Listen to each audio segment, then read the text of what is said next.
What's good with the fight fans, man? It's Kijana back with a recap video of today's fights. Man, shit didn't go my way today.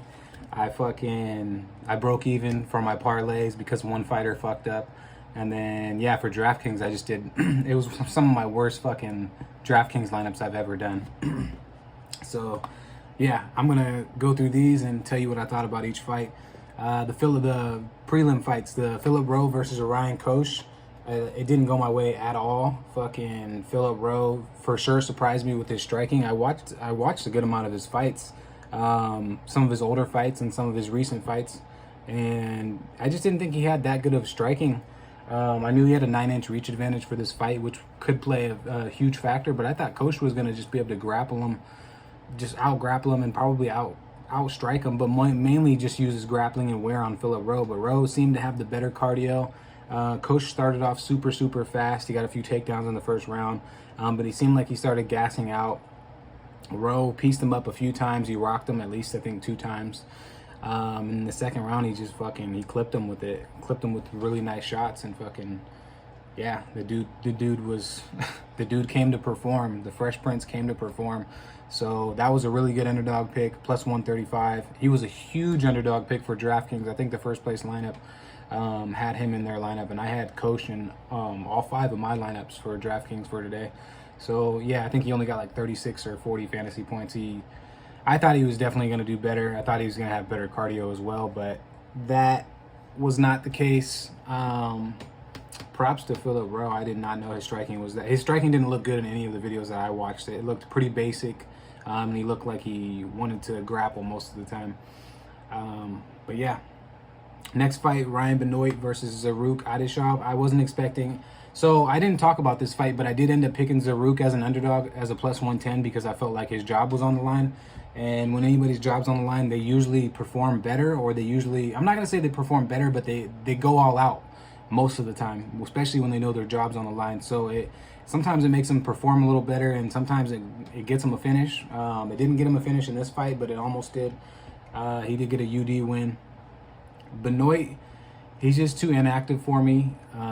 He hasn't had that many fights in the last few years. He's super explosive and powerful, but Zaruk just had the perfect game plan to beat him, and that was fucking kick his legs and make sure that he can't cut off the distance and use his strikes on you, on him or whatever. And yeah, it worked. It played out perfectly for Zaruk. And it was a good game plan. He did get rocked and dropped in the second round. I think it was it was the end of the first round. Zaruk was a plus 110. Ryan Benoit was a negative 130. Honestly, that one could have went either way. As a gambler, as somebody who picks fights or whatever, that was a really tough fight to call. I did have, like I said, I had Zaruk. I didn't have Zaruk in my DraftKings lineups, but I did pick him in my parlays. He was a great underdog pick, but unfortunately, Kosh, the first fight of the card, fucked up most of my parlays other than like one. The Jin Frey, the next fight was Jin Frey versus Ashley Yoder. Dude, Yoder actually had a lot of heart in that fight, dude. She was striking. She wasn't backing up the entire fight like she normally does. She normally backs up towards the cage, or she just tries to shoot for takedowns, hella long takedowns, way across the ring. Jin Frey looked really good. Her striking looked like she improved a lot on her striking. I thought it was going to be more of a grappling match. I thought both chicks were going to be grappling a ton and getting a ton of transition. Somebody was probably going to pull off a submission or a ground and pound victory. But most likely, I thought it was going to be actually a decision, probably a split decision win, if anything. But Jin Frey actually, she surprised me with her striking, and Ashley Yoder kind of surprised me with some of her strikes as well. In the beginning, she started off really slow, really slow. The fight was kind of like all Jin Frey in the first 2 rounds. But Ashley Yoder kind of picked it up towards the end of the second round, and in the third round, she really picked it up. So it was a decent fight. It wasn't super entertaining, but it was a decent fight. The Chavez fight, yeah, I ended up picking Danny Chavez. He actually wasn't an underdog in the beginning. When I picked him, he was a favorite. It was like a negative 125 or a negative 130. Kai Kamaka, this fight, like it could have went either way, and it ended up being a draw. I didn't watch that fight in particular, so I'm not going to really talk about it. But yeah, if it was a draw, then shit. I mean, I thought it could have went either way as well. I thought it was a 50-50 fight. and Kamaka came in on short notice, but I knew that he was a high volume striker, and it looked like he had more output than Danny Chavez.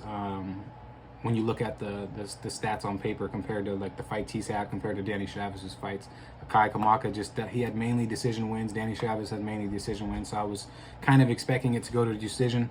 I was expecting it to be a split decision, not a draw, and I was expecting Danny Chavez probably to come out with the win. But Kamaka, like I said, he has a ton of output for most of his fights. So yeah.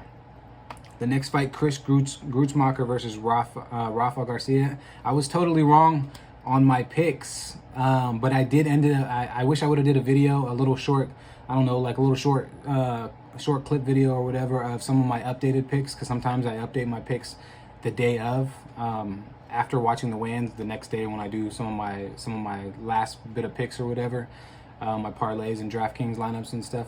I switch a few things up if something seems off or a fighter seems like their weight cut was a little bit kind of not the best weight cut, or just any kind of little thing, body language. I go off of a lot of that kind of stuff, and it usually works when it comes to betting. Sometimes it backfires though. But I ended up picking Chris Grutzmacher in I think it was like 4 out of my 5 DraftKings lineups, and he did really good. And I picked him as an underdog on my parlays, so I picked him in both. I didn't watch that fight as well. I wasn't really excited to watch it. I like in the beginning of the week, I for sure thought Rafael Garcia was going to beat him, but something was telling me that Chris was gonna try to beat him, and probably I don't know if his job was on the line, but he's not a super exciting fighter. So Chris's job could have been on the line, and maybe he came out hungry in this fight. I didn't watch it, so I really don't know. So I'm not going to talk about it. But I ended up picking Chris for my parlays and my DraftKings lineups, and it worked. It worked, but it didn't work because I didn't win big today, so it didn't really work, but it's all good. Now we're going into the main card. This fucking fight is what ruined all of my parlays, dude. I was so pissed off watching this one. Bryan Barbarina versus Jason Witt, dude. Something was telling me, something in my head was telling me Jason Witt's gonna win. This is most likely gonna be an underdog card because it's just an awkward card, and like I've said since the beginning of the week, that this card looks like it was just thrown together. A lot of weird matchups. A lot of matchups where a lot of these fighters probably shouldn't even be in the UFC, in my own opinion. Like they could be UFC caliber, but a lot of them have exchanged wins with losses, or just haven't been that active, or just have a shitload of losses in general. And this fight, I thought for sure Bryan Barbarina was going to clip him within 2 rounds, knock Jason Witt out, and probably be able to defend the takedowns, because I know Jason Witt is a wrestler, and I knew that he was probably going to go to his wrestling. But Witt rocked Bryan Barbarina twice. He dropped him. His hands looked actually pretty crisp. He took a lot of big shots from Barbarina towards the 3rd round. Well, actually throughout the whole fight, but towards the 3rd round, I thought I was like yelling at the screen, hoping Bryan was gonna fucking jump on him and finish him within that last 2 minutes, and he almost did. He almost fucking finished him in that 3rd round, but there wasn't enough time. If that would have been in the 2nd round, I think Bryan Barbarina might have been able to KO Jason Witt within that next 3rd round. Or within the 3rd round, if that was in the 2nd round, if that had happened in the 2nd. But yeah, Jason Witt fucking surprised me. Something was telling me all week that he was gonna win. And what do you know? Plus 200, or plus 250 or some shit. Ends up winning. This whole fucking, pretty much the entire card was all underdogs winning. So if you would have just put $10, $5, anything. Or if you just wouldn't have put any bucks and you just wanted to pick fighters or whatever, do your videos or whatever you want to do. But like if you would have put some money down on mainly underdogs on this fucking card, you would have came up huge, because there was only a few favorites that won. And Bryan Barbarina was one of my for sure picks, thinking that he was gonna KO Jason Witt with something. I don't know what, but Jason Witt's not known for his chin. And like I've said in my videos before, I don't like picking fighters that have been KO'd or TKO'd more than like 3 times. And Jason Witt has like 4 or 5 of those, so I wasn't gonna pick him regardless. If anything, I should have just stayed away from the fight, because Bryan Barbarina fucked all of my DraftKings lineups up and most of my parlays. But yeah, fuck that fight. I'm going to the next one. The next one was actually a really good knockout. Colin England versus Melsik Bagdasaryan. Melsik was the favorite in this one. Colin England I thought was a great underdog pick, and in my own opinion, I still think it was a great underdog pick, because the fight was going The first round, the fight was going in Melsik's direction more. I felt like he probably edged him 9-10 or 10-9 or whatever. But Colin was putting up a fight. He was doing pretty well on the feet. He was mixing it up. He caught Mousasi with a lot of good stuff too. I felt like if it went into the third round, Colin was probably going to end up beating him, just because it seems like he has a better gas tank. But Mousasi is just super explosive, dude. I knew he had hella KO wins and shit like that. But I just thought he was going to gas out. I was playing off of cardio and not off of power. And Mousasi has really a lot of power in his strikes. Not just his punches, but we've seen his kick land on Colin. And even the commentators, Paul Felder, was talking about Colin keeping his hand down, just a little slightly down. And what do you know? A few minutes later, that kick lands. And yeah, his hand was slightly down. If his hand would have been up a little bit more, I mean, I don't know if it might have rocked him still, but I don't think it wouldn't have ended the fight. That was a great performance. Next fight, Nicholas Stoze versus Gegard Gooden. Nicholas Stoze was supposed to fight somebody else. I can't even remember who he was supposed to fight now, but he was a plus 170 underdog. Stoze was supposed to fight the kickboxer. Fuck, I'm going blank. I can't remember his name. But anyways, Gegard Gooden came in on 4 days fucking notice. I ended up picking Gegard Gooden. He ended up being, I think, a negative 150 or some shit like that. I actually picked him when he was an underdog. So, yeah, I picked him on DraftKings. It was a great underdog pick. And I picked him on my parlays. It was a great underdog pick.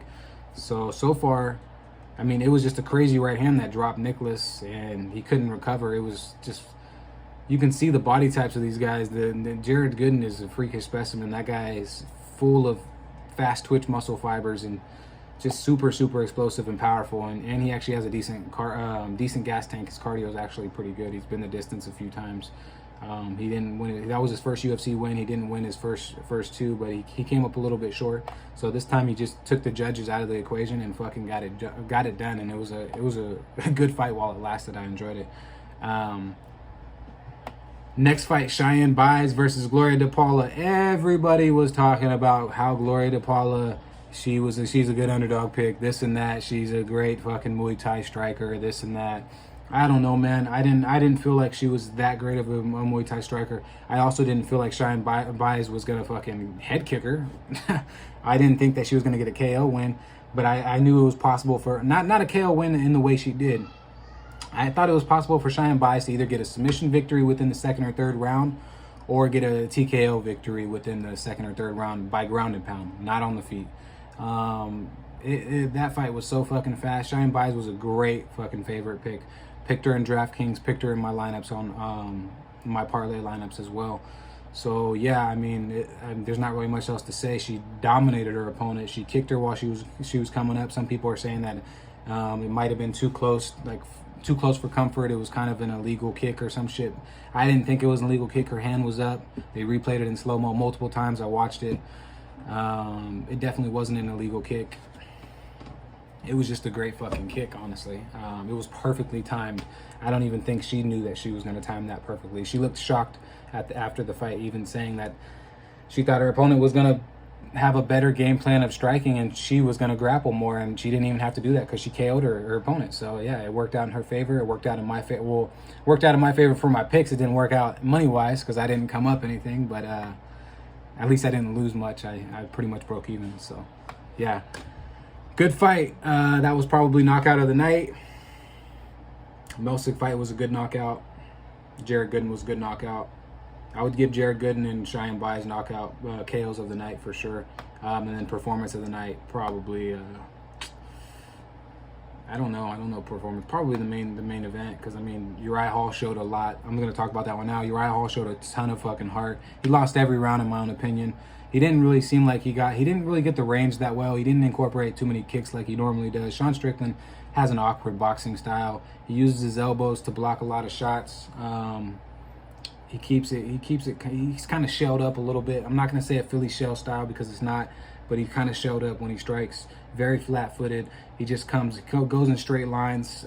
He doesn't bounce around the ring or do any fancy shit, but everything that he does is very, very precise, and his jab cross is one of the best in that division, honestly.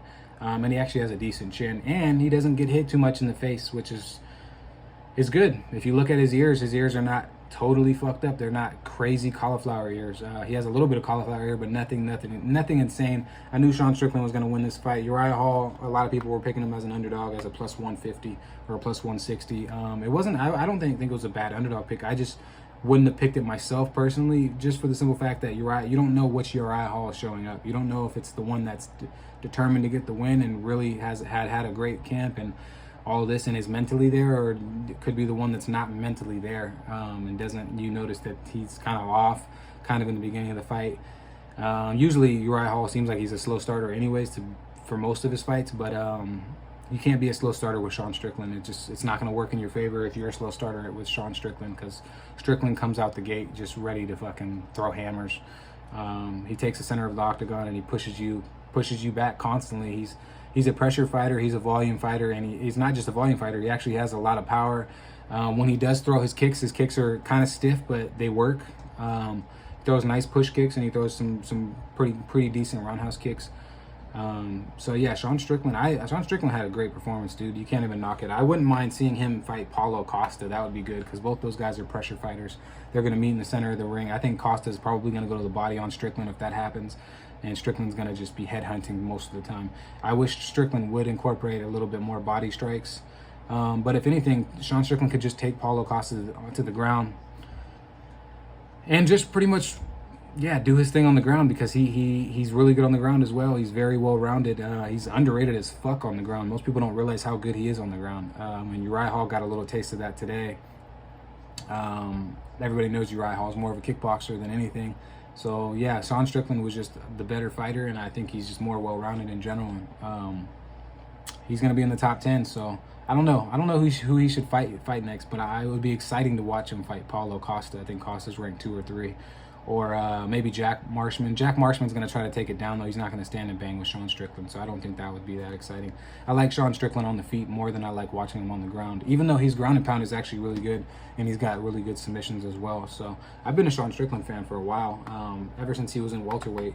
He was super tall for the division and super fucking skinny, so I don't know. I always felt like he was too big for the division, and I was right. He was cutting a shitload of weight to get there, so it makes sense for him to be in welterweight. And to be in middleweight, because he doesn't lose any size in middleweight. He's actually bigger than a lot of middleweights in that weight class, so that's pretty cool. If Uriah Hall would have kicked his legs a little bit more, even though Sean Strickland has some pretty beefy calves, he's got pretty big legs for like a skinny upper torso. I think it would have played in his favor. Uriah Hall should have used push kicks. He should have used side kicks. He should have kicked more in general, and he just didn't. He played the boxing game with Strickland, and that's not Uriah Hall's game. So, yeah, props to Strickland and props to Hall for having that much heart. But the overall card, if I had to grade the card, it would be, I don't know, maybe it ended really good. So I'll give it a B-. It wasn't horrible. I was expecting more fights to be on the card. It started off with 15, then it ended up being 13, then it ended up being 11, then we ended up only having 10 fights. So, yeah. Fight of the night for me has to be the main event, because it was the longest fight. I can't say fight of the night for a fight that it lasted less than a minute. Cheyenne Bai's fight was great, but it lasted less than a minute. The Jared Gooden knockout was great, but it lasted less than it didn't last long. It lasted about a minute. The Melsick Colin and England fight was good, and then the Brian Barbarina fight, I'm not gonna say it was horrible. It was a good fight. I was just pissed that Brian Barbarina lost. I was not expecting him to lose to Jason Witt. But yeah, so what did I get for my main card predictions? I was 3 for 5. It's not really that good. Usually I get at least 4. Usually 4 for 5 at least. 5 for 6, somewhere around there. Okay, so the prelim fights, Chris, I'm not going to count the draw, even though I picked Danny Chavez, so I don't have a loss for that one. 2, 3. I was 4 for 5. I'll just count the draw as like a win. This is not a loss, but yeah, 4 for 5 on my prelim picks, and 3 for 5 on my main card. So yeah, it's not that great. It's 7 for 10. Usually I do better. This was just a really weird card, like I said before. I just had a feeling a lot of underdogs were going to win. I just didn't pick all of the right underdogs. But yeah, Tell me your thoughts on the fights, and make sure you guys drop some comments, drop some likes, and subscribe to the channel, man. Okay, I'm out.